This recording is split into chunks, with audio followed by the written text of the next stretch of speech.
Hey guys, welcome to the Daily Word Bible Study, a plain and simple book by book, chapter by chapter, and verse by verse study through the entire Bible. Currently, we are in the Gospel of Matthew, chapter 5, and we are asking the question, why are we here? Meaning, why are we, why did God leave us on the earth?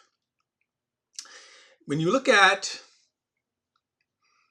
what awaits us in heaven, the glories of heaven, if you want to say the fantasies of heaven, anything that you hear about heaven, it is always and nothing but good, right? In other words, there's no surprise fantasy when you wake up and you say, well, this is not what I really thought it was, right? No, heaven is always pictured as good. So why, when we become Christians, are we left here? Why does God why does God leave us here? And a step further, in a lot of cases, well, put it like this, in all cases, God leaves us in the circumstances wherewith we are in. And so there is and we're going to get into this when Jesus says we are the salt of the earth. So that's why he left us. So verses 13, excuse me, the Sermon on the Mount, chapter 5, verses 13 to 14, we're the salt of the earth and we are the light of the earth. And that's what we want to unpack. That's why God leaves us here. And sometimes even in our circumstances. Now, this is not always going to be kind of easy. I said when you think about America, because America, and despite, I think, the propaganda, America is not the only nation where people can prosper and even have freedom. But it's certainly one of the leading nations. And I say that because everything is subjective. 200 years ago, America wasn't leading in the front runner for liberty, right? For 246 years of our history, it was institutional, constitutional slavery, legalized slavery and oppression, Jim Crow. You can't now. So what what then was God saying then to the slaves who had no hope of freedom, right? You go all over the world. See, we just can't think about America because the gospel message is for all of Jesus' disciples throughout all time. So if you was in the Roman world during Jesus' day, how does this gospel, and by the way, remember, this message was spoken during the Roman times, during the Roman era, where there were slaves who never ever would have ever had a hope of freedom. And if you look at the world today, you go around the world today, there are many Christians who do not have the hope of freedom.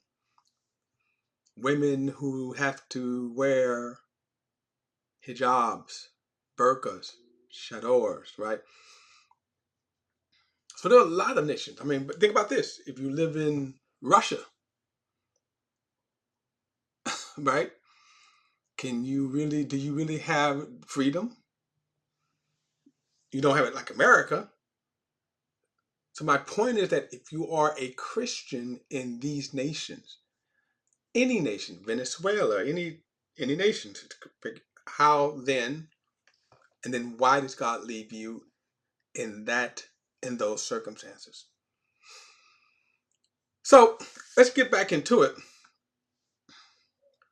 And as I said before, Some of us will not understand.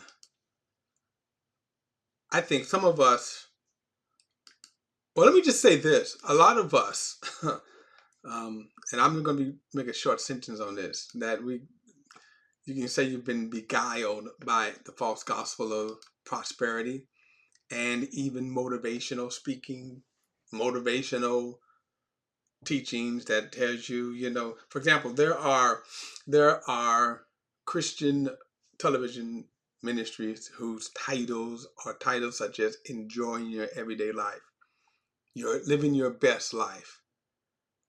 We can just go on and on and on, and these are again false narratives.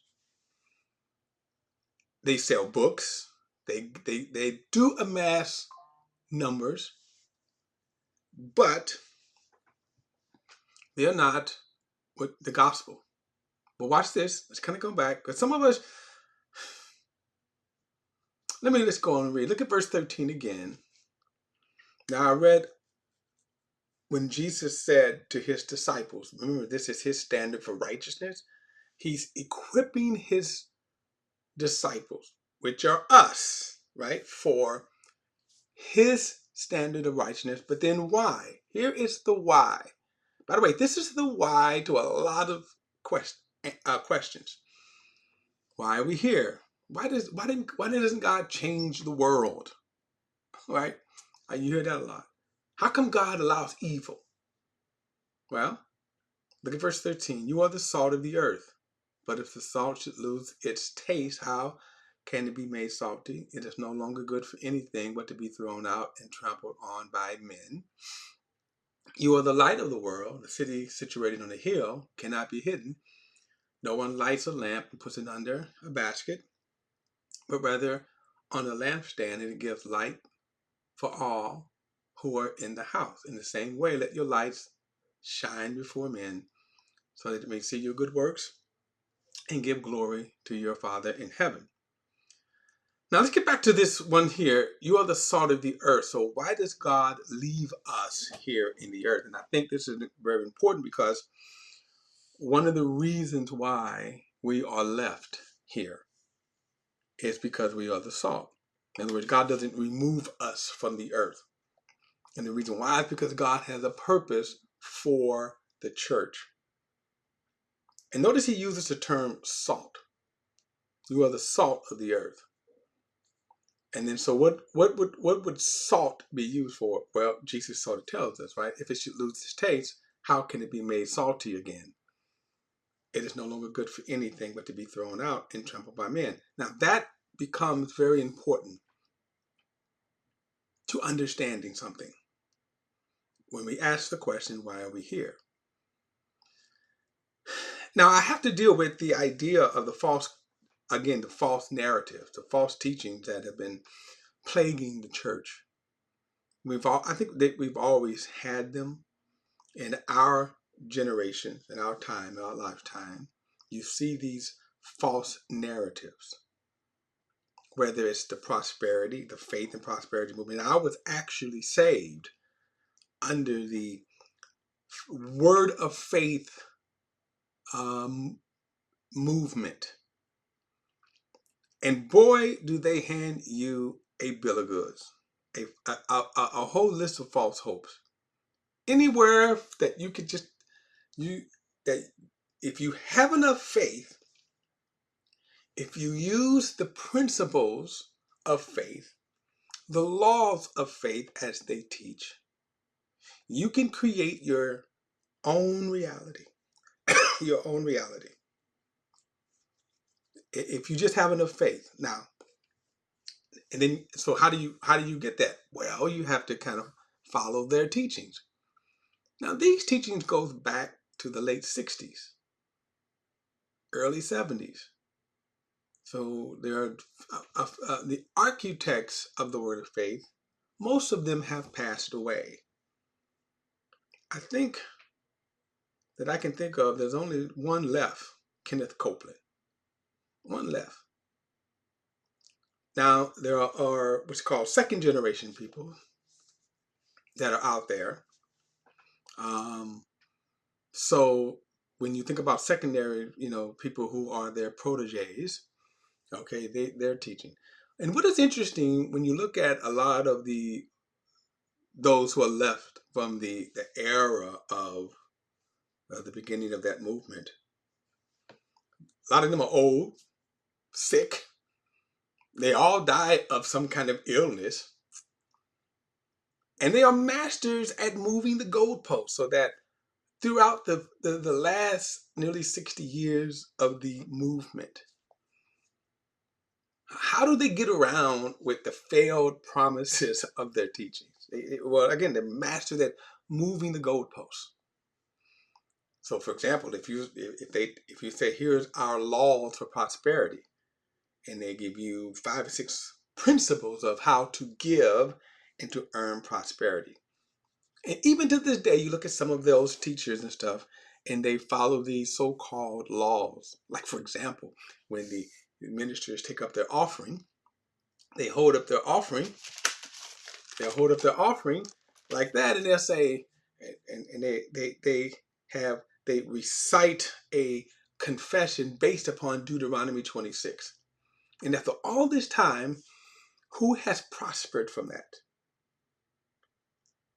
Right? Now, one of the biggest problems is health. See, if you don't get prosper, okay, at least you're alive, but the health one, because so many people believe their laws of faith, and when they get sick, how do you overcome that? Especially the tangible illnesses. See, I used to always use my faith to get healed of a cold, and never I would confess and speak a cold away. In about 3 days, the cold went away. So you know what's going on right there, that in reality it's just my body working out the cold in its natural way. And that's not to say you can't believe God or ask God for mercy, ask God for healing, ask God for anything. I'm not necessarily dealing with that. I'm specifically dealing with the false teachings, the principles that many people, millions, have put their trust in, and not one single person can tell you that those principles work, and not even the teachers themselves. There was one teacher that just recently passed away who was one of the architects who was there from the very beginning of the Word of Faith movement. He was one of the architects who died, and then his wife put out a video and said, had he gone to the doctors, he would have lived. That's amazing. Had he gone to the doctors. Well, wait a minute, that's not the teaching though. He never should have got sick according to the teaching. I was there back in the late 70s. I remember the teachings very well. Keep this in mind, the teachers back then were in their 40s and 50s. Pretty healthy back then. And now every single one of them have had health issues that never got resolved because of their faith. And what people didn't realize is that they have access to the best medical doctors. Now, there are other things, right, like come words to prosperity. They get new Bentleys and jet planes and mansions, but the people don't. Now, let's go outside of the word of faith, people. How about just, why is my life in suburbia? You know, my dream home, my dream life, the white picket fence. Although people kind of, you don't hear that white picket fence anymore. Just how about this big custom built home? Why don't we have that? Now, again, we have to understand, and I'm using this as an example, the motivational teachings of certain major things, that if you just have the right attitude, and let me just say this, see, these attitudes work best when our economy is in good, and right now we're in a time of peace. But let me remind you of Ukraine. How does the word of faith, how does the motivational teachings, the good attitudes, the positive, just believe in yourself, How did that work in Ukraine right now? But let me just say this. The gospel has not been hindered in Ukraine, even while the weaponries are launched against them. The gospel still is prospering. The same thing in these Middle Eastern nations that are anti-Christian. That, guess what? The gospel is still prospering. See, the gospel message cannot be hindered. Why is that? And this is what Jesus is saying right here. You are the salt of the earth. And one of the greatest things about this is that unlike a lot of the evangelical crusades that you see, I'm not going to criticize a lot of them. I would let's just take for granted these are legitimate evangelical, evangelistic, evangelistic, okay, crusades where let's just assume the gospel is actually being preached. And I just have to say it. I'm going to take that back. I have to say it. Many of them are just kind of marketing ploys. And if you think about, I don't care what you want to call them, they fill these stadiums. They are marketing products where 99% of the audience are already saved. So who is this crusade for? If they're saying they want to reach the world for Christ, 99% of the audience are already saved. And usually they are in nice suburban areas because you got to make the people comfortable. So, you see where I'm going with this, right? But here, but watch this. Let's just assume those are legit. There are, and depending on the rural areas, depending on the metropolitan areas, that those crusades, no matter how great, they can fill 80,000 seat auditoriums, still domes, right? But they're still, depending on these metropolitan areas, are a very, very small fraction of the people who actually live in these areas. See, there's a greater plan. That's my point, that God has a greater plan because you are in areas that those crusades will never reach. You are in the neighborhoods. You are in the schools, the parks, the libraries, your small church, your communities, your home. You are in that. So you are in the homes and that you can reach all over the world. You can reach everyone in every corner of the world. See, there are Christians all the way down in Chile. There are Christians in Norway, Greenland, Alaska, Appalachia. There are Christians all over the world. Christians all over the world. That's why God leaves us here.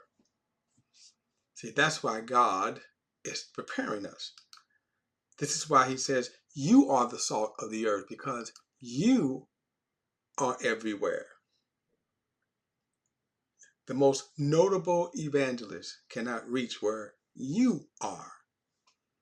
All right, we're going to pick it up in the next study. Don't forget to like and share this video and subscribe to BP, the Bible Perspective. And as always, if you have a thought or comment, add it to the comment section below. All comments are welcome, and I'll see you in the next study.